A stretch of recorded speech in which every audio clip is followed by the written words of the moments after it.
அல்ஹம்துலில்லாஹ். புகழ் அனைத்தும் அல்லாஹ் ஒருவனுக்கு உண்டாகட்டுமாக. அல்லாஹ்வினுடைய மாபெரும் கிருபையினால் 22ஆம் நாள் தராவி தொழக்கூடிய பாக்கியத்தை அல்லாஹ் தன் நம்மவர்களுக்கு வழங்கியிருக்கிறான். அல்ஹம்துலில்லாஹ். பொதுவாக தொழுகை அல்லாஹ் தஆலா பரிபூர்ணமாக அங்கீகரித்து இந்த தொழுகைக்கு அல்லாஹ் தஆலா என்ன சிறப்பு வழங்குறான்னு சொன்னால், நாளைக்கு மறுமையில் எழுப்பக்கூடிய தருணத்தில் துக்கம், கவலை, சிரமம் இவைகளிலிருந்து இவர்கள் பாதுகாக்கப்படுவார்கள் என்று சொல்லுகின்றார்கள். நாம் பார்க்கின்ற பொழுது இன்றைக்கு ஓதப்பட்ட முதல் ரக்காயத்தில் ஓதப்பட்ட ஒரு வசனத்தினுடைய ஒரு துளியை மட்டும் நாம் பார்க்கலாம்.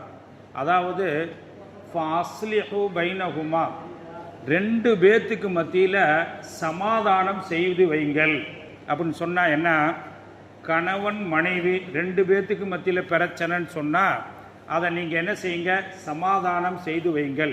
பொதுவாக நாம் பார்க்கின்ற பொழுது ஏதாவது பிரச்சனைன்னு சொன்னால் அல்லாஹ் தஆலா இந்த வசனத்தில் சொல்லுகிறான், நீங்கள் சமாதானம் செய்து வைங்கள் என்று அல்லாஹ் தஆலா இந்த வசனத்திலே சொல்லி காட்டுகிறான்.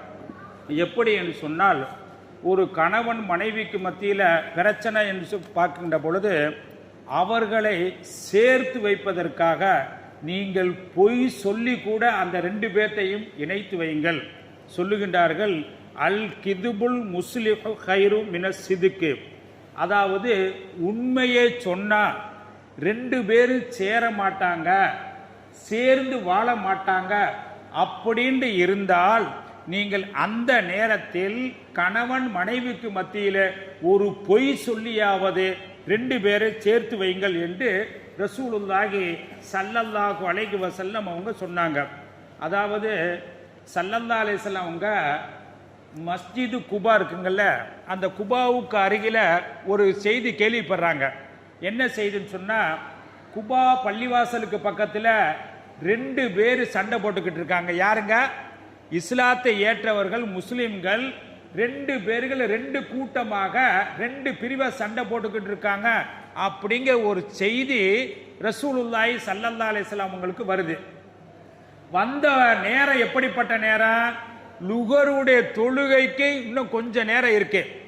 இப்படிப்பட்ட இந்த நேரத்தில் செய்தி வந்த உடனே பெருமானார் ரசூலுல்லாஹி ஸல்லல்லாஹு அலைஹி வஸல்லம் அவங்க, தோழர்களே நீங்கள் கிளம்புங்கள். எங்க கிளம்புங்க? மஸ்ஜிது குபாவுக்கு அருகில முஸ்லிம்கள் ரெண்டு பிரிவுகளாக பிரிந்து சண்டை போட்டுக்கிட்டு இருக்காங்களே, அங்க கிளம்புங்க போவோம் அப்படின்னு போறாங்க. எப்படிங்க? நீண்ட நேரம் என்ன செய்கிறாங்க, அவங்களுக்கு மத்தியில வேற வேறவங்க அல்ல, இஸ்லாமியர்கள் தான் ரெண்டு பிரிவா சண்டை போடுறாங்க. அப்ப ரசூலுல்லாஹி ஸல்லல்லாஹு அலைஹி வஸல்லம் ஒரு வழியை என்ன செஞ்சாங்க, ஃபாசிலிஹு இணக்கம் பண்ணி சரி பண்ணிட்டாங்க. பண்ண பிறகு பார்த்தா லுகருடைய தொழுகை நேரம் வந்துருச்சு. இப்ப அதாவது பிலால் ரலியல்லாஹு தஆலா அவங்க பார்க்கறாங்க, தொழுகு வைப்பதற்கு ரசூலுல்லாஹி ஸல்லல்லாஹு அலைஹி வஸல்லம் அவங்க வரல. எப்படிங்க? ரசூலுல்லாஹி ஸல்லல்லாஹு அலைஹி வஸல்லம் அவங்க தொழுகு வைப்பதற்கு வரல. ஆகையினால இப்ப என்ன செய்யறாங்கன்னு சொன்னா, அப்துர்ரஹ்மான் இப்னு அவுஃப் ரலியல்லாஹு தஆலா அன்ஹு அவங்கள்ட்ட போய் சொல்றாங்க. என்ன சொல்றாங்க? நீங்க தொழுகு வைங்க. அப்ப அவங்க என்ன செஞ்ச, தொழுகு வச்சுட்டாங்க. அப்ப ரசூலுல்லாஹி ஸல்லல்லாஹு அலைஹி வஸல்லம் அவங்களுக்கு அந்த லுகருடைய ஜமாத் என்ன தவறி விட்டது. பொதுவா பெருமானார் ரசூலுல்லாஹி ஸல்லல்லாஹு அலைஹி வஸல்லம் அவங்களுக்கு ஜமாத் தவற விட்டது வாழ்க்கையில ரெண்டு நேரத்துல. எப்படிங்க? ஜமாத் நமக்கெல்லாம் பல நேரத்தில் ஜமாத்து போயிருது. ஆனா ரசூலுல்லாஹ்வுக்கு பார்த்தீங்கன்னா ரெண்டு சந்தர்ப்பம். எந்த சந்தர்ப்பம் என்பதை நம்ம மனதில் பதிய வைக்கக்கூடிய செய்தி. ஒரு சந்தர்ப்பம் ரெண்டு பேரும் அடித்துக்கிட்டு இருந்தாங்களே குபாவுக்கு அருகில, அந்த நேரத்தில் லுகருடைய ஜமாத்து போயிருச்சு. அதற்கு அடுத்தபடியாக பெருமானார் ரசூலுல்லாஹி ஸல்லல்லாஹு அலைஹி வஸல்லம் அவங்க உலகத்தை விட்டு பிரியக்கூடிய தருணத்தில், அதாவது சக்கராத்துடைய நேரத்தில் உலகத்தை விட்டு பிரிவதற்கு ஒரு நாள் 1.5 நாள் இருக்கு. இப்பவும் பார்த்தீங்களா, அந்த சக்கராத்துடைய நேரத்தில் இமாம் ஜமாத்தை நடத்த முடியல. இந்த ரெண்டு சந்தர்ப்பத்தில் தான் ரசூலுல்லாஹி ஸல்லல்லாஹு அலைஹி வஸல்லம் அவங்க என்ன செஞ்சாங்க, ஜமாத்தை விட்டுருக்காங்க. அதற்கு எடுத்து சொல்றாங்க பாருங்க, ரசூலுல்லாஹி ஸல்லல்லாஹு அலைஹி சொல்றாங்க, அலாவு நபியுக்கும் பி அஃலலின் மின் தரஜத்தின் பி ஸலாத்தி வ சியாமி வ நுசுக்கி வ ஸதகா. அதாவது அலா அறிந்து கொள்ளுங்கள், தெரிந்து கொள்ளுங்கள், உன் அப்பிவுக்கு உங்களுக்கு தெரிவிக்கிறேன், அஃதலு மின் தரஜத்தின், அதாவது தொழுகையை காட்டிலும் நோன்பை காட்டிலும் இன்னும் சதக்காவை காட்டிலும் நல்ல நன்மையான காரியங்கள் செய்வதுகளை காட்டிலும் ஒரு சிறந்த அமலை நான் சொல்லட்டுமா? யார் கேட்கிறா? ரசூலுல்லாஹி ஸல்லல்லாஹு அலைஹி வஸல்லம் கேட்கிறாங்க. அப்ப சொல்றா காலு பலா யா ரசூலல்லாஹ், நாயகமே நீங்க சொல்லுங்க. அப்படின்ற உடனே அஸ்லிஹு பைனக்கும், கணவன் மனைவிக்கு மத்தியில் பிரிந்திருக்காங்களே இவங்களை சேர்த்து வைப்பது இருக்கிறதே, தொழுகையை காட்டிலும் நோன்பை காட்டிலும் சதக்காவை காட்டிலும் சிறந்தது என்று நபிகள் நாயகம் ஸல்லல்லாஹு அலைஹி வஸல்லம் அவங்க சொல்றாங்க. அது மட்டுமல்ல, பொதுவா அதாவது ஊர் ஜமாத்தா இருக்கலாம், அல்லது யாராவது ஒரு பெரியவங்க என்ன செஞ்சாங்க, 2 பேர்த்தையும் சேர்த்து வைக்கணும்னு அழைக்கிறாங்கன்னு சொன்னா அந்த நேரத்தில் அவங்க 2 பேரிடத்தில் என்ன வரணும்னு சொன்னா, அதாவது அல்லாஹ்வுக்காக நான் விட்டு கொடுப்புவேன், இறங்குவேன் அப்படின்ற எண்ணத்தோடு 2 பேர் வரணுங்கிறாங்க. பொதுவாக நாம பார்க்கின்ற பொழுது அப்படி 2 பேர்த்தையும் சமரசம் செய்கின்ற கூடிய தருணத்தில் எப்படின்னு சொன்னா, அதாவது அவங்களுடைய குறைகளை எல்லாம் மறைத்து தான் என்ன செய்ய சமாதானம் செய்து வைக்க வேண்டும். எந்த அளவுக்கு சொன்னா 99% சேருவதற்கு வாய்ப்பில்லை, ஒரே 1% தான் இருக்குன்னு சொன்னாலும் அந்த 1% பயன்படுத்தி 2 பேர்த்தை நீங்கள் என்ன செய்ய சேர்த்து வைக்கணுங்கிறாங்க. அதாவது அஹ்மஸ் ரலியல்லாஹு அஹ்மஸ் என்ற ஒரு பெரியவர், மார்க்க விஷயத்தை கற்று அறிந்தவர்.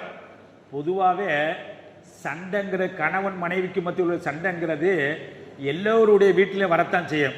அவர் பெரிய ஒரு மார்க்க மேதையாக இருக்கலாம், மார்க்க விஷயத்தை மிக கற்று அறிந்தவராக இருக்கலாம், அவருடைய வீட்டிலும் சண்டைகள் வரத்தான் செய்யும். அப்ப அஹ்மஸ் என்ற பெரியவர் என்ன செய்தார், நல்ல மார்க்க விஷயதாரே, மார்க்க விஷயங்கள் எல்லாம் நிறைய ஹதீஸ்களை நிறைய அறிவித்திருக்கிறார். அப்போ அவருக்கு அவங்க மனைவிக்கு மத்தியில் என்ன செஞ்ச, அதாவது ஒரு பிரச்சனை. இப்ப இந்த பிரச்சனைய சுமூகமாக ஆக்குறதற்காக அவர் என்ன செஞ்சார் சொன்னா, அவருடைய நண்பர்கிட்ட சொன்னார், நெருக்கமான ஒரு நண்பர் இருக்காரு, நண்பர்கிட்ட சொன்னார், இது மாதிரி எங்க 2 பேத்துக்கு மத்தியில் பிரச்சனை, இது நீங்க சேர்த்து வைங்க. வேற ஆள்கிட்ட சொல்ல கட்டில உற்ற நண்பரு அப்படின்னு சொன்னாரு. அப்படியா அப்படின்னு அந்த நண்பர் வந்தாரு.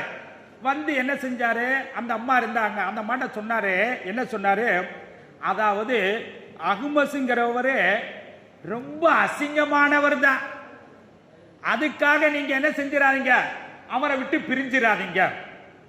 அஹ்மஸ் என்பவது வயிறு தொப்ப உள்ளவர் தான், ஆகையினால அவரை விட்டு நீங்க பிரிஞ்சிடாதீங்க. அஹ்மஸ் என்பவர் ரொம்ப காலு கை உடம்புல அதாவது உறிஞ்சி, அதாவது ரொம்ப நோயா உள்ளவர், ஆகையினால அவரை விட்டுறாதீங்க இப்படி சொல்லிக்கிட்டு இருந்தார்ல. அந்த அஹ்மஸ்ங்கிற வந்தார், எப்பா நீ போதுப்பா, வீட்டை விட்டு காலி பண்ணுப்பா, நீ எனக்கு தெரியாத விஷயத்தை எல்லாம், என் மனைவிக்கு தெரியாத விஷயத்தை எல்லாம் நீ சொல்லிக்கிட்டு இருக்காய் தவிர நீ சேர்த்து வைப்பதற்காக சில விஷயங்களை சொல்லல, நீ பிரிந்து இருப்பதற்காக, நிரந்தரமா பிரிந்து இருப்பதற்காக தான் சொல்லுகிறாய் என்று சொல்லிவிட்டு அனுப்பிவிட்டார்கள். அப்ப நாம பார்க்கின்ற பொழுது ஒரு கணவன் மனைவிக்கு மத்தியில அல்லது நண்பர்களுக்கு மத்தியில உறவுகளுக்கு மத்தியில சேர்த்து வைக்கக்கூடிய தருணத்தில் குறைகளை எல்லாம் முடிந்த அளவுக்கு, அதாவது தவறுகள் செய்திருந்தாலும் கூட அந்த தவறுகளை எல்லாம் குறைத்து, இது என்ன தவறு, எத்தனையோ பேர் தவறு தானே செய்யறான் அப்படின்னு சொல்லித்தான் சுமூகமாக்கணும். அதைத்தான் அப்படி யார் சுமூகமாக்குறார்களோ, சமாதானம் செய்து வைக்கிறார்களோ அவர்கள் எப்படிப்பட்டவர்கள், தொழுகையை காட்டிலும் சதக்காவை காட்டிலும் இன்ன பிற நல்ல அமல்கள் செய்வதை காட்டிலும் அந்த காரியம் சிறந்தது என்பதைத்தான் இன்றைய ஓதப்பட்ட தராவினுடைய அந்த விஷயத்தை தான் அல்லாஹ் சொல்லி காட்டுகிறான். ஃபாஸ்லிஹு பைனஹுமா, 2 பேத்துக்கு மத்தியில சமாதானம் செய்வீங்கள். ஆகையினால் அல்லாஹு தஆலா எல்லோர்களையும் சந்தோஷமாக, கணவன் மனைவி, மனைவி கணவன் ஒருவருக்கு ஒரு விட்டு கொடுத்து சகோதரத்துவத்தோடு நபிகள் நாயகம் ஸல்லல்லாஹு அலைஹி வஸல்லம் காட்டி அந்த வழியின் பிரகாரம் எல்லா குடும்பத்தினரும் வாழ்வதற்கு அல்லாஹ் அருள் புரிவானாக.